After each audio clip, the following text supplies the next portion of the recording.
प्रत्येक 6-6 महीने पे टीके को लगाया जाता है, लेकिन आगा देखिए मैं इसे मांस में लगा रहा हूँ। 1 ml ही आपको देना है, बकरी बड़ा हो या छोटा हो सबको एक। नमस्कार दोस्तों, मैं उमेश कुमार कुशवाहा।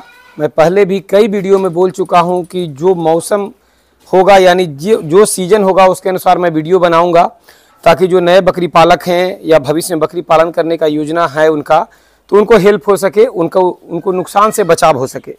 बकरी पालन यदि आप करते हैं तो बरसात में शुरू ना करें, ऐसा हर विशेषज्ञ आपको बोले होंगे। इसके पीछे ये कारण है कि बकरी पालन में बरसात में मुसीबत का पहाड़ टूट पड़ता है, और पुराने जो बकरी पालक हैं वो सारे तैयारी कर चुके होते हैं, और नए बकरी पालक हैं उनको अचानक वो चीज़ों का सामना करना पड़ता है, और उनका जो एक्सपीरियंस कम होता है, जिसके वजह से उनको नुकसान होता है। यदि आज आप पूरा वीडियो लास्ट तक देखते हैं तो बहुत ही बेनिफिशियल वीडियो है।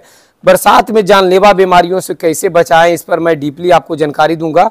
बचाने के लिए हम क्या ऐसा तरीका अपनाएं जिससे बकरियों को बीमारी हो ही ना बरसात में, जो कि सबसे घातक है, उसके लिए हम क्या करें, ये हम वीडियो में आपको बताएंगे।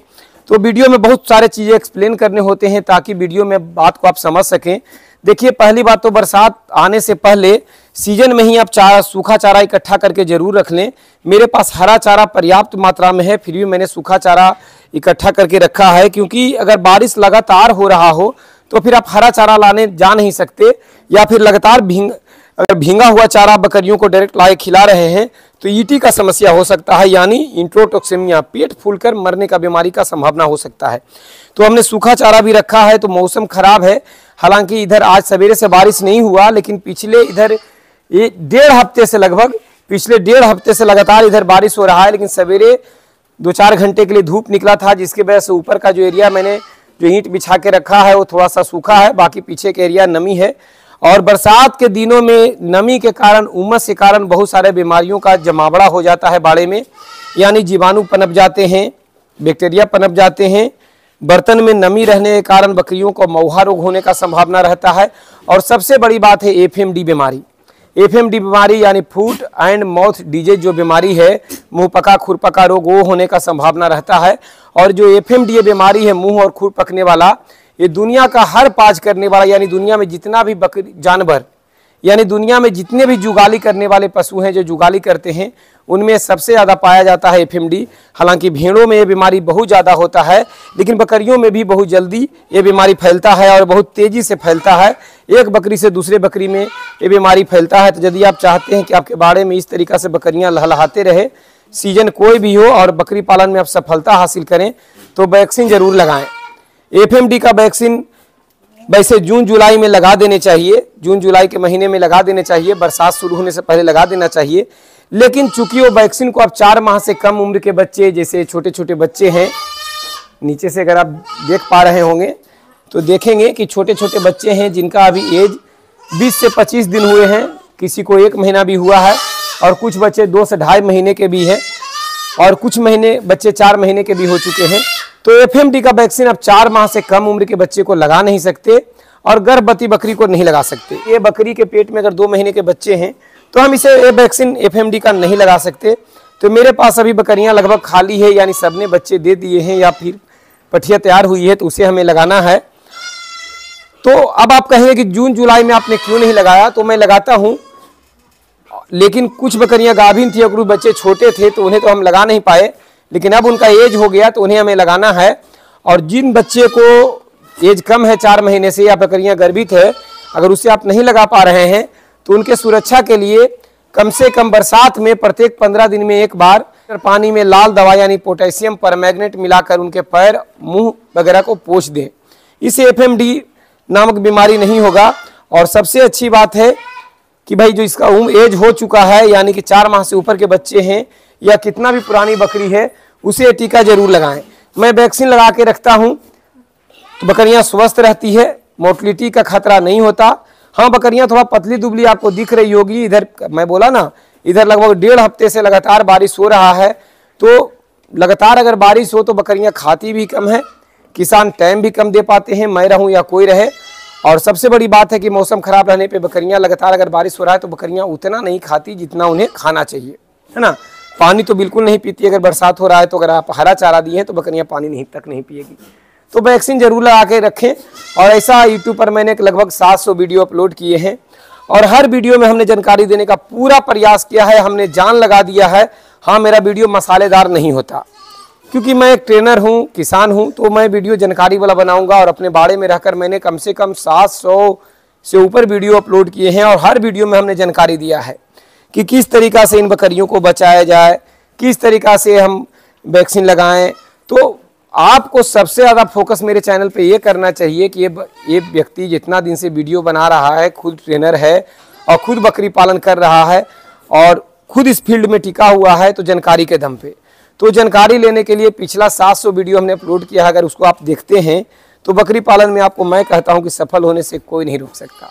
उसके बाद अगर आप चाहते हैं कि कोई तरह के खतरा ना हो, बकरी पालन में हम सफलता हासिल करें, बीमारी आने से पहले उसका समाधान पता हो, आखिर बीमारी आता क्यों है इसके बारे में हम जानें, तो आप ऑनलाइन ट्रेनिंग, घर बैठे ट्रेनिंग ले सकते हैं या आप चाहें तो आकर भी ट्रेनिंग ले सकते हैं। जब भी काम करता हूं तो वीडियो इसलिए बनाता हूं क्योंकि नए नए इसमें जुड़ते हैं लोग, सीधे सादे किसान जुड़ते हैं और उन्हें हेल्प हो जाता है। देखिए, ये ट्रायोबैक है, ये ट्रायोबैक वैक्सीन का नाम है और ये HX FMD है ना, ब्लैक क्वार्टर यानी लंगड़ा बुखार, गला घोंटू, मुँह पका, खुरपका रोग यानी 3 बीमारियों से बचाता है ना। 1 ml बकरियों को पड़ता है मांस में 1 ml दिया जाता है। और ये मैं बॉक्स में से इसलिए निकाला कि इसे कोल्ड चेन मेंटेन रखना होता है, यानी जब आप खरीद के लाते हैं कहीं से तो वहाँ वो कोल्ड चेन मेंटेन रखते हैं और आपको बर्फ़ के साथ ही देते हैं। जैसे ये आइस क्यूब है इसमें रखा हुआ है और इसके साथ ही लाया जाता है। आप इसे फ्रिज में रख के मेंटेन रख सकते हैं, 2 से 8 डिग्री के बीच में ही रहना चाहिए। अगर कोल्ड चेन मेंटेन नहीं करते हैं तो फिर किसी काम का नहीं है। तो ये बहुत ही गढ़ा होता है, जितना वैक्सीन होता है PPR, ET + TT ये सब, उससे ये बहुत गढ़ा होता है, यानी बिल्कुल क्रीम की तरह होता है। तो इसे निकालना और फिर बकरियों को लगाना थोड़ा सा मुश्किल होता है। 1 ml प्रति बकरी मांस में लगाया जाता है। तो देखिए 22 नंबर का हम नीडल इस्तेमाल करते हैं बकरियों के लगाने के लिए। 22 नंबर का नीडल बहुत ही अच्छा होता है लगाने के लिए, न टूटता है न मुड़ता है, सही रहता है। और ये हमने देखिए 16 नंबर का नीडल मंगाया है और 16 नंबर के नीडल से गाय भैंसों को लगाया जाता है, बकरियों को नहीं लगाएंगे, मोटा होता है। दवा निकालने के लिए है क्योंकि दवा हम निकाल लेंगे और लगाते समय प्रेशर से चूंकि दबा के देना होता है, तो 22 नंबर नीडल से भी हम बकरियों को लगा सकते हैं। तो देखिए हमने इसका कवर हटा दिया है और ऐसे हमने इसको इसमें डाल दिया है ना, इसको हम पुश कर दिए। देखिए मोटा है, दवा निकालने में आसान होगा। जो किसान बंधु लगाए होंगे वैक्सीन, वो समझते होंगे कि बहुत ही हार्ड है, कड़ा है, गढ़ा है, तो उनके लिए ये ट्रिक काम कर जाएगा। सिरिंज है, साधारण सिरिंज है, हमने 2 ml का लिया है। 2 ml, 3 ml, 5 ml के ले सकते हैं। सॉरी, ये 5 ml का है, 5 ml का इसमें खुल गया है। आप 2 ml का भी ले सकते हैं, 3 ml का भी ले सकते हैं, क्योंकि देना 1 ml ही है। बकरी चाहे कितना भी वजन की हो, चाहे कितना कम भी वजन की हो, तो 1 ml ही देना है, बशर्ते उम्र उसका 4 माह से ऊपर का होना चाहिए। तो देखिए हम इसमें से 1 ml निकालेंगे। देखिए इससे आसानी से दवा निकल गया। अगर हम, आप देखिएगा ट्राई करके, अगर 22 नंबर नीडल या जो लगा हुआ नीडल आता है उससे आप लगा के निकालेंगे तो ये दवा जल्दी नहीं निकलेगा। तो देखिए बिल्कुल 1 ml हमने निकाल लिया और ये नीडल हम लगा हुआ इसमें छोड़ देंगे। देखिए फिर से हमने बर्फ़ में रखा है और ये 22 नंबर का जो नीडल था इसे हमने लगाया है और हम बकरियों को इस तरीक़ा से हम लगा देंगे। तो प्रत्येक बकरी के लिए आप चाहें तो नीडल बदल बदल के लगाएं या एक ही नीडल से आप लगा सकते हैं गुनगुने पानी में धोकर। और देखिए ये बड़े हैं, ये बड़े बकरे हैं, बड़ी बकरियां हैं। और जो छोटे बच्चे भी हैं जो 4 माह से ऊपर के हो गए हैं उन्हें भी मैं लगाऊंगा तो 1 ml ही दूंगा। यानी आप ये समझ लें कि बड़े हो या छोटे हो 1 ml ही देना है। और ये टीका जिसे मैं आगे भी बताऊंगा, अभी बता दूं कि जून जुलाई में यानी कि बरसात शुरू होने से पहले लगा देने चाहिए। लेकिन किसी रीजन से अगर आप नहीं लगाए हैं तो लगा दें। तो जो बचे हुए थे जिनका 6 महीना नहीं पूरा था, क्योंकि एक बार टीका लगाने के बाद 6 महीने पर दोबारा लगाया जाता है, 6 महीने पे टीके को लगाया जाता है। लेकिन आगे देखिए मैं इसे मांस में लगा रहा हूं। 1 ml ही आपको देना है, बकरी बड़ा हो या छोटा हो सबको 1 ml देना है। देने के बाद हल्का रब हम कर दिए। इसी तरीका से सबको हम 1 ml देंगे। आपको इसी तरीका से लगाना है, बर्फ में निकालना है, फिर से बर्फ में रखना है और हाथ में लेके नहीं घूमना है, ना तो टेम्परेचर आगे पीछे हो जाएगा तो दिक्कत हो जाएगा। और इसी तरीका से 1 ml सबको लगाना है। ये बीमारी हो जाने के बाद एक पशुओं से दूसरे पशुओं में तेजी से फैलता है, जिससे आपको बहुत नुकसान हो सकता है। बस एक ही मकसद है कि आप लोग बकरी पालन में सफल हों, कोई तरह की दिक्कत ना हो। हजारों तरह के वीडियो देखते हैं, उसमें एक वीडियो मेरा भी देखें। मैं प्रयास करता हूँ कि आपको कुछ हेल्प कर सकूँ।